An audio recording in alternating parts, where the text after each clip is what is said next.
Mula po nung nagsama kami sa unang pelikula ko, hindi na po kami naghiwalay. Lagi po niya akong hinahanap, tinatawagan, minimake sure niya kung okay lang ako. At ina-advisean.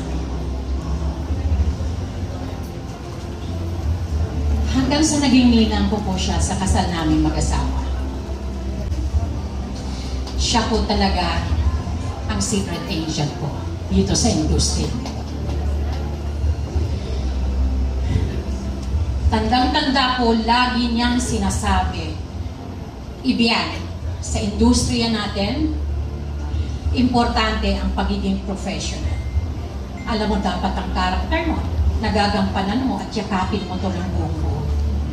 At handa ka pagdating sa set mo. Mahalin mo ang trabaho mo. Huwag malilate at pakisamahan ang lahat ng tao sa set mula sa utility hanggang sa mga boss. Huwag kang humaba at huwag lumaki ang ulo mo. Relax ka lang. Huwag makikipag-away. Smile ka lang lagi. Pero pag may kumapi sa'yo, laban indaibiyang. Ayaw padaog-daog.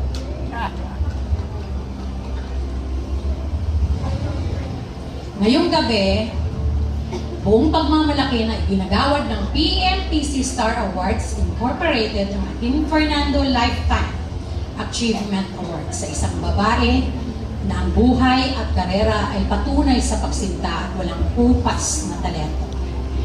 Para sa nag-iisa at tunay na natatanging si Miss Caridad Sanchez. Fernando Lifetime Achievement Award on her behalf ay ang kanyang anak na si Binibini Cathy Sanchez Babaw.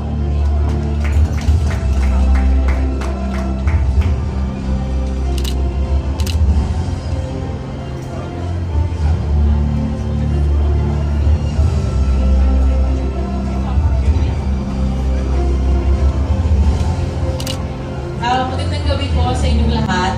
On behalf of my mom, Caridad Sanchez, thank you very much to the Philippine Movie Press Club for this Lifetime Achievement Award.